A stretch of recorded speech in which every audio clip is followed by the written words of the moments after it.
ನಮಸ್ಕಾರ, ನೀವು ನೋಡ್ತಾ ಇದ್ದೀರಾ ನ್ಯೂಸ್ ಫಸ್ಟ್. ನಾನು ವಿದ್ಯಶ್ರೀ.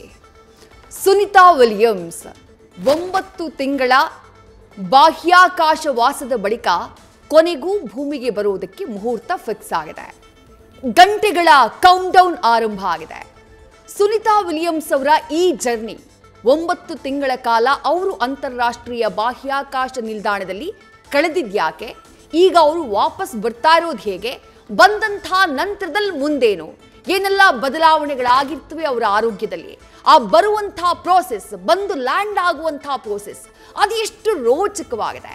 ಇದರ ಬಗ್ಗೆ ಮುಂದಿನ ಅರ್ಧ ಗಂಟೆಗಳ ಕಾಲ ಅತ್ಯಂತ ಕುತೂಹಲಕರವಾದಂಥ ಮಾಹಿತಿಯನ್ನ ನಿಮ್ಮ ಮುಂದೆ ಇಡ್ತಾ ಹೋಗ್ತೀವಿ. ಅದಕ್ಕೂ ಮೊದಲು ಈ ಕ್ಷಣದ ಹೆಡ್ಲೈನ್ಸ್. ಸುನಿತಾ ವಿಲಿಯಮ್ಸ್ ಭೂಮಿಗೆ ಮರಳೋಕೆ ಕ್ಷಣಗಣನೆ. ಕೆಲವು ಗಂಟೆಗಳಲ್ಲಿ ಅಮೆರಿಕಾದಲ್ಲಿ ಲ್ಯಾಂಡ್ ಆಗಲಿರುವ ಗಗನಯಾತ್ರಿ 9 ತಿಂಗಳ ಬಳಿಕ ಅಂತಾರಾಷ್ಟ್ರೀಯ ಬಾಹ್ಯಾಕಾಶ ಕೇಂದ್ರದಿಂದ ವಾಪಸ್.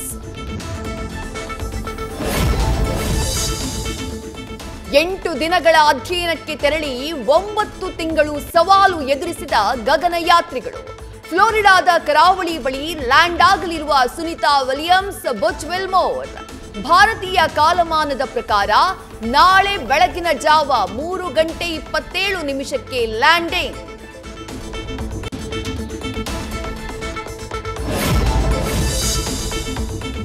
ಸಾವಿರದ 1998ರಿಂದ ನಾಸಾದಲ್ಲಿ ಸೇವೆ ಸಲ್ಲಿಸ್ತಾ ಇರೋ ಸುನಿತಾ ವಿಲಿಯಮ್ಸ್ ಈವರೆಗೂ 3 ಬಾರಿ ಬಾಹ್ಯಾಕಾಶ ಮಿಷನ್ನಲ್ಲಿ ಭಾಗಿ.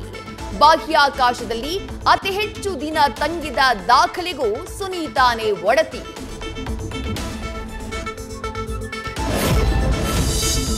ಅಮೆರಿಕಾದಲ್ಲಿ ಹುಟ್ಟಿದ ಸುನಿತಾ ಭಾರತೀಯ ಸಂಜಾತೆ. ಸುನಿತಾ ಮರಳಿ ಬರ್ಲಿ ಅಂತ ಇಡೀ ಜಗತ್ತಿನಿಂದಾನೇ ಪ್ರಾರ್ಥನೆ. ಸ್ಪೇಸ್ ಎಕ್ಸ್ ಡ್ರ್ಯಾಗನ್ ಮೂಲಕ ಸುನಿತಾ ವಿಲ್ಮೋರ್ ಮರಳ್ತಾ ಇರೋ ಹಿನ್ನೆಲೆ ಎಲ್ಲೆಡೆ ಸಂಭ್ರಮ.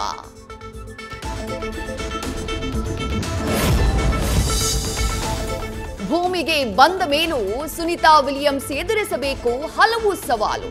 ಏಕಾಏಕಿ ಗುರುತ್ವಾಕರ್ಷಣೆಗೆ ಹೊಂದಿಕೊಳ್ಳುವುದು ಕಷ್ಟ. ಆರೋಗ್ಯದ ಮೇಲೂ ಹಲವು ರೀತಿಯ ಪರಿಣಾಮ ಬೀರೋ ಸಾಧ್ಯತೆ.